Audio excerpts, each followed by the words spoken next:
কারণ উনি সুঠামদেহের অধিকারী।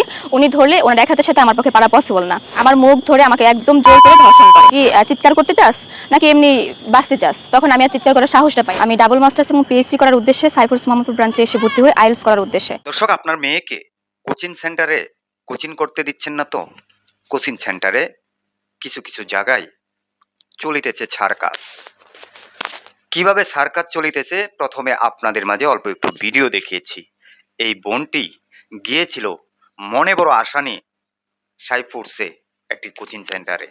সেখান থেকে তিনি আইএলটিএসটা কমপ্লিট করতে চেয়েছিল, কিন্তু ওনার চেহারা ভালো দেখে, উনি একজন সব দিক দিয়ে ফিটফাট দেখে সেই কোচিং সেন্টারের শিক্ষক আর লোকটা সামলাইতে পারলো না। তার সাথে কি করেছে সেই পাষণ্ড শিক্ষক, যা শুনলে দর্শক আপনারা রীতিমতো অবাক হয়ে যাবেন। সেই বোনটি গণমাধ্যমের সামনে কিছু কথা বলেছে, যে কথাগুলা আপনাদের অবশ্যই শোনা তত জরুরি দরকার, কেননা আপনার আশেপাশেও এরকম ঘটনা ঘটে যেতে পারে। এই জন্য ভিডিওটা দেখে আপনাদের শিক্ষা নেওয়া দরকার। প্রিয় দর্শক, আমি বেশি কথা বলবো না, সরাসরি এই বোনটির সাথে কি ঘটেছে সেই কোচিং সেন্টারে। আজ পর্যন্ত বোনটি কিভাবে রাস্তায় একা একা ঘুরছে, সম্পূর্ণ ভিডিওতেই শুনতে থাকুন। তো সেখানে একজন টিচার আছেন যে আব্দুল কুদ্দুস আদনান, সবাই ওনাকে আদনান স্যার নামেই চিনে, কিন্তু ওনার এলাকা হচ্ছে মানিকগঞ্জের দৌলতপুর চরবাকুটিয়া পারুরিয়াতে। ওখানে সবাই ওনাকে আব্দুল কুদ্দুস নামে চিনে। যখন আমি ভর্তি হলাম তখন দেখলাম যে উনি মানে আব্দুল কুদ্দুস আদনান আমাকে একটা ক্লাসের মধ্যে এক্সট্রা কেয়ার দেখাচ্ছেন, এবং উনি আমাকে নাম্বার লিখে, ওনার যে হাতের সেল নাম্বারটা আছে, ফোন নাম্বারটা আছে, লিখে আমাকে ইশারা করছেন নাম্বারটা নেওয়ার জন্য। প্রথম পাত্তা দেয়নি, কিন্তু একটা সময় যখন আমার ক্লাসটা লাস্টের পর্যায়ে ছিল, উনি গ্রুপ থেকে নাম্বার নিয়ে, মানে গ্রুপ করা হয়েছিল হোয়াটসঅ্যাপে ক্লাসের প্রত্যেক স্টুডেন্টের, ওখান থেকে নাম্বার নিয়ে আমাকে কল করার পর আমার সাথে উনি কথা বলেন। তখনও পর্যন্ত আমি স্টুডেন্ট হিসেবে উনি যে আমার স্যার টিচার একটা ট্রিট করে যাচ্ছে, ওনাকে আমি বলছি যে আমি দিন শেষে একটা আইএলটিএসে ভালো স্কোর চাই, আর কিছু না। উনি আমাকে আশ্বস্ত করে যে ঠিক আছে আমি তোমাকে হেল্প করবো। কিন্তু একটা সময় কথা বলতে ওনার সাথে আমার একটা ভালো লাগা সম্পর্ক তৈরি হয়, এবং উনি আমাকে বিয়ে করতে চান। যখন আমাকে বিয়ে করতে চান উনি, তখন আমি আমার যে মা আছেন, মায়ের সাথে ওনার কথা বলিয়ে দিই, এবং আমার মায়ের সাথে উনি কথা বলেন, আমার ব্যাপারে সবকিছু উনি জানতে পারেন। আমার বাড়িও দেখে যান বাহির থেকে, আমার বাড়ি কোথায়, আমার বাড়ি কেমন, এটা সেটা সবকিছু উনি দেখে যান। দেখে যাওয়ার পর উনি বাসায় চলে যান। আমার মা এরপরে যখন ওই দিন দেখা করলেন, আমার মা ওই দিন থেকে বিষয়টা জানতে পারে, এবং আমার মা একটা চাপ সৃষ্টি করে, বলে যে না, এই ছেলের কাছে বিয়ে করা যাবে না, এই ছেলে হচ্ছে খুব একটা ভালো না, আমি খোঁজখবর নিয়েছি, বিয়ে করা যাবে না। এটা আমি ওনার কাছে আবার শেয়ার করি। এরপর হচ্ছে উনি আমাকে বলতেছে যে আমরা 7 দিনের মধ্যে বিয়ে করবো, বিয়ে করার পর যখন দেখবে তোমার মা যে আমরা ভালো আছি, তোমার মা এমনিতে মেনে নেবে, আমাদেরকে কনভিন্স হয়ে যাবে। এবং ওনার কথাটা আমি বিশ্বাস করি। ততদিনে হচ্ছে আমার একটা ভালোবাসার সম্পর্ক তৈরি হয়ে যায় ওনার প্রতি। এরপরে উনি আমাকে বলে যে একটা বাসা ভাড়া নাও, যে বাসায় হচ্ছে তুমি গোছগাছ করো, এবং 7 দিনের পরে আমরা 7 দিন পরে বিয়ে করছি। এবং আমি ওনার কথা মতো আমার ঠিক এলাকার মধ্যেই, এবং আমার কেরানীগঞ্জের মধ্যেই, আমার বাসা থেকে মাত্র 5 মিনিটের দূরত্ব রিক্সায় ওখানে একটা বাসা ভাড়া নেই, এবং বাসা মাত্র আমি গোছাচ্ছিলাম, হাড়ি পাতিল কিনছিলাম আমার টাকা দিয়ে, রুমগুলো ক্লিন করছিলাম। ওই সময় একটা দিন ঠিক এটা হচ্ছে গত বছর 2025 সালের মে মাসের 31 তারিখ উনি আমাকে একদিন ফোন করে, ওই সময়টা ফোন করে বলে আমি মানিকগঞ্জ যাচ্ছি। এই কথা উনি আমাকে লাস্ট কথাটা বললো যে ঠিক আছে মানিকগঞ্জ যাচ্ছে, ভালো ওনার বাড়ি যাচ্ছে। ঠিক তার 2 ঘন্টা পরে আমার দরজায় হচ্ছে নক করে, এবং দরজাটা খুলে দেওয়ার পরে দেখলাম যে উনি। আমি কিছুটা অবাক হয়ে যাই। অবাক হওয়ার পরে মানে উনি যখন রুমে ঢোকার পরে উপরে হচ্ছে সিটকিনি লাগিয়ে দিয়েছে, ওটা অনেক উপরে ছিল, আমি নাগাল পাই না, নিচেটা নাগাল পাই, আর আমার হাত থেকে ফোন নিয়ে যায়। ফোন নেওয়ার পরেও কোনো কথা আমাকে বলতে দেয় নাই, আমার মুখ ধরে আমাকে একদম জোর করে ধর্ষণ করে।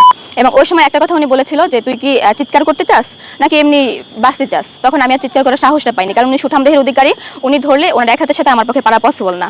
এরপর উনি আমার সাথে যে অন্যায়টা করলো, আমার ভেতরে একটা বারবার একটা কথা হচ্ছিল, যেহেতু আমরা 7 দিন পরে বিয়ে করবো, তাহলে উনি কেন আমার সাথে এই কাজটা করলো বা কেন করবে এই কথাটা। এই জন্য পরের দিন আমি কাউকে না জানিয়ে কেরানীগঞ্জ মডেল থানায় একটা মামলা দায়ের করি, এবং মামলাটা ধর্ষণ মামলা হওয়ার পরে পুলিশ আমাকে যে 2 দিনের একটা প্রসিডিউর ছিল, মেডিকেল থেকে শুরু করে A to Z এগুলো শেষ করে বাসায় পাঠিয়ে দেয়। এবং বাসায় যখন আমি আসি উনি আমাকে আবারও কল করে, মানে আব্দুল কুদ্দুস সাথে আবার আমাকে কল করে আমাকে বলে আমি আসছি। আমি বললাম না, আমার বাসায় আসা যাবে না, কিন্তু আমি মামলা করেছি বিষয়টা আমি বলি না ওনাকে। কিন্তু উনি দেখলাম যে না আসবে, তখন আমি পুলিশকে কল করি, পুলিশ আমাকে বলে যে ঠিক আছে আমরা আসছি। কিন্তু ততক্ষণে পুলিশ আসছি বলতে আমি দেখলাম যে আবার উনি চলে আসবে, এবং আমাকে তখন একটা হুমকি দেয় যে আমার কাছে আগে রাতে একটা ভিডিও করা আছে, যদি এখন আমি না আসি বা এখন যদি কাউকে বলার চেষ্টা করো, আমি ভিডিওটা নেটে হচ্ছে পাবলিশ করে দেবো।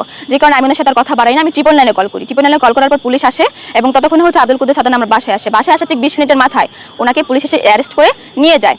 এবং উনি যাওয়ার সময় একটা কথা বারবার বলছিল যে সুমাইয়া, আমি খুব গরিব ঘরের সন্তান, আমার ঘর বাড়ি কিছু নয়, তুমি জানো আমি কষ্ট করে বড় হয়েছি, ভাতের কষ্টও করেছি, আমি স্ট্রাগল করে পর্যন্ত এসেছি। আমি তো তোমাকে আগে বলেছি বিয়ে করবো, হয়তো আমি নিজেকে আটকাতে পারিনি, এই জন্য আমি এই কাজটা করে ফেলেছি, তো আমি তোমাকে বিয়ে করবো, তুমি আমাকে বাঁচাও।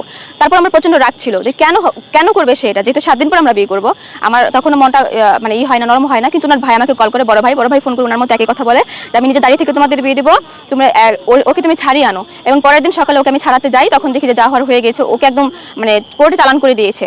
তারপর ওর সাহায্যে, ও আমার ফোনে আমার সাথে যোগাযোগ করছিল পুলিশের সাহায্যে, ও আমাকে একটা অ্যাডভোকেটের নাম্বার দেয় এবং ওই অ্যাডভোকেটের নাম্বারটা ধরে আমি হচ্ছে ওই অ্যাডভোকেটের কাছে যাই এবং ওই দিন 30,000 টাকা আমি আমার নিজের বুথ থেকে, মানে এটিএম বুথ থেকে তুলে ওকে আমি জামিন করাই। কিন্তু অ্যাডভোকেট আমাকে বলে বিয়ে না করলে এই মুহূর্তে জামিন দিবে না, এই জন্য আপনাকে বিয়ে করতে হবে। তারপর বিয়ে শর্ত না জামিন হয়, এবং তারপর আমি চাইছিলাম, আমি ওনাকে বলেছিলাম আপনাকে আমি জামিন করে দিয়েছি, এবার আপনারটা আপনি বুঝছেন, আমি এবার বাসায় চলে যাচ্ছি, যেহেতু আপনি আমার সাথে একটা অন্যায় করে ফেলেছেন বিয়ের আগে। আপনি আমাকে প্রতিশ্রুতি দিয়েছেন বিয়ে করবেন, বিয়ের আগে আপনি অন্যায় করেছেন। বাসায় আসতে চাইছিলাম কিন্তু আসতে দেয়নি, আমি 2 মাস সময় চেয়েছিলাম, 7 দিন সময় চেয়েছিলাম, কিন্তু আমাকে দেয়নি। এরপর হচ্ছে উনি আমাকে জোর করে বিয়ে করে আমাকে বাসায় আসে। ঠিক চলছিল, নর্মালি চলছিল, তবে উনি আমার কোনো দায়িত্ব নেয়নি, ভরণ পোষণের কোনো দায়িত্ব, বাসা ভাড়া, খাবার দাবার, একটু সবকিছু আমারটা আমিই করছিলাম। উনি আমার কোনো দায়িত্ব নেয়নি, উল্টো আমার কাছ থেকে 15 লক্ষ টাকা আমার যে বাবা দিয়েছিল সেই টাকাগুলো নিয়ে গিয়েছে বিভিন্ন ধাপে ধাপে। একবার বলেছে পিপিকে দিতে হবে 2 লাখ টাকা, অ্যাডভোকেটকে দিতে হবে 50,000 টাকা। একটা ডেট ছিল 3 মাস পর পর, একটা মানে ডেট, জামিনের ডেট, সেগুলো সে 1 মাসে 3টা এনেছে, এই 20,000 টাকা দিয়ে দিয়ে এই টাকাগুলো সমস্ত টাকা আমার কাছ থেকে নিয়েছে। উনি 2বার আইএলটিএস এক্সাম দিয়েছে প্রায় 57,000 টাকা দিয়ে, কিন্তু ওনার স্কোর আসেনি, মাত্র 5 আসছে। কিন্তু উনি হচ্ছে আবার আইএলটিএস এর স্টুডেন্টদেরকে পড়ায়। মানে ওনার কথা বলতে গেলে আরো অনেক কথা বলতে হবে, উনি পুরো একটা ফ্রড। উনি মাত্র হচ্ছে দেবেন্দ্র কলেজ থেকে মার্কেটিংয়ে 2.75 পেয়ে অনার্স কমপ্লিট করেছে, মাস্টার্সও করেনি। সেখানে সবাইকে বলে যে উনি ঢাকা কলেজ থেকে ইংরেজি বিভাগের শিক্ষক, ইংরেজি বিভাগের ছাত্র ছিলেন। মানে এরকম উনি পুরাটাই হচ্ছে ওনার ফ্রড, কোনো কিছু ওনার এ পর্যন্ত ঠিক নাই। দর্শক, এই যে বোনটির কথাগুলো শুনেছেন, তার সাথে কি কি ঘটেছে, এই ঘটনার আমি তীব্র নিন্দা জানাই। অবশ্যই এদেরকে আইনের আওতায় এনে শাস্তির দাবি জানাচ্ছি প্রশাসনকে। কারণ এরকম ঘটনা আমার বোনের সাথে, আপনার বোনের সাথে, আপনার মেয়ের সাথেও হতে পারে। অবশ্যই এই ভিডিওটা শেয়ার করে প্রশাসনের নজরে আনেন, যাতে সেই কোচিং সেন্টারের শিক্ষকের প্রশাসন যাতে দ্রুত গতিতে একে আইনের আওতায় এনে শাস্তি দেয়। ভিডিওটা শেয়ার করবেন, ভালো লাগলে অবশ্যই কমেন্টে আপনার মূল্যবান মন্তব্য কমেন্টে জানাতে ভুলবেন না। আসসালামু আলাইকুম।